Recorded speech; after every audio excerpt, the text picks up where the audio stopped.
हाँ तो दोस्तों, इस वीडियो के अंदर हम मोती चंद ज्वेलर्स के आईपीओ के बारे में बात करेंगे और जानेंगे कि इस आईपीओ के अंदर आपको कितना लिस्टिंग गेन मिल सकता है और आपको इस आईपीओ के अंदर अप्लाई करना चाहिए या नहीं। चलिए शुरू करते हैं।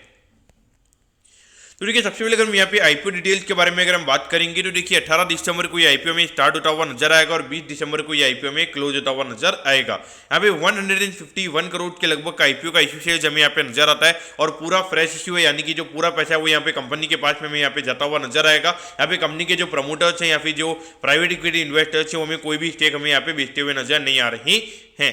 उसके अलावा अगर हम यहाँ पे प्राइस बैंड के बारे में अगर हम बात करेंगे तो 55 के कट ऑफ प्राइस पे ये कंपनी हमें शेयर्स यहाँ पे देती हुई नजर आ रही है और एक लॉट को अप्लाई करने के लिए यहाँ पे 250 शेयर्स के लिए आपको यहाँ पे अप्लाई करना पड़ेगा।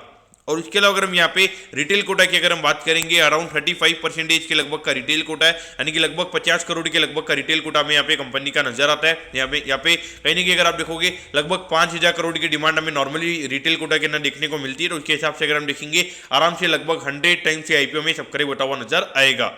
अब अगर हम यहाँ पे कंपनी के फंडामेंटल्स की अगर हम बात करेंगे तो देखिए नॉर्मली यहाँ पे जयपुर बेस्ड हमें यहाँ पे ज्वेलरी कंपनी हमें यहाँ पे नजर आती है। वैसे नॉर्मली जो गोल्ड, डायमंड और उसके अलावा जो सिल्वर वगैरह होता है, जो उसके बेस्ड जो ज्वेलरी होती है वो ये कंपनी हमें सेल करती हुई नजर आती है। और अगर हम यहाँ पे कंपनी के वैल्यूएशन की अगर हम बात करेंगे तो देखिए लगभग 541 करोड़ के मार्केट कैप पे ये कंपनी का आईपीओ में आता हुआ नजर आ रहा है। तो पिछले साल के हिसाब से अगर हम बात करेंगे तो लगभग 24 से 25 के पी रेशियो पे ये कंपनी का आईपीओ में आता हुआ नजर आ रहा है। तो वैल्यूएशन वाइज अगर हम देखेंगे तो जिस तरीके से हमने थोड़ी ये सेक्टर की री रेटिंग हमें होती हुई नजर आई है। अगर आप देखोगे कल्याण ज्वेलर्स की अगर हम बात करेंगे तो वो भी लगभग अभी 60 से 70 के पी रेशियो पे हमें ट्रेड होता हुआ नजर आ रहा है। अगर हम टाइटन की अगर हम बात करेंगे तो वो लगभग 100 के पी रेशियो पे हमें ट्रेड होता हुआ नजर आ रहा है। तो कहीं ना कहीं अगर हम देखेंगे तो एक रेटिंग हमें ये सेक्टर के अंदर होती हुई नजर आई है। उसके अलावा भी एक मनोज वैभव करके कंपनी लिस्ट हुई थी, वो भी अभी अगर हम उसके इशू प्राइस से अगर हम बात करेंगे अराउंड 50% वो स्टॉक हमें ऊपर ट्रेड होता हुआ नजर आ रहा है। और उसके अलावा सैनको गोल्ड करके कंपनी लिस्ट हुई थी, वो ऑलमोस्ट अगर हम देखेंगे 100% से भी ज्यादा के प्रीमियम में वो कंपनी हमें अभी ट्रेड होती हुई नजर आ रही है। तो इस पॉइंट ऑफ व्यू से देखा जाए तो कहीं ना कहीं यहाँ पे मार्केट में अगर हम देखेंगे ज्वेलरी से रिलेटेड अगर हम देखेंगे तो काफी मार्केट फैंसी सेक्टर हमें यहाँ पे नजर आता है।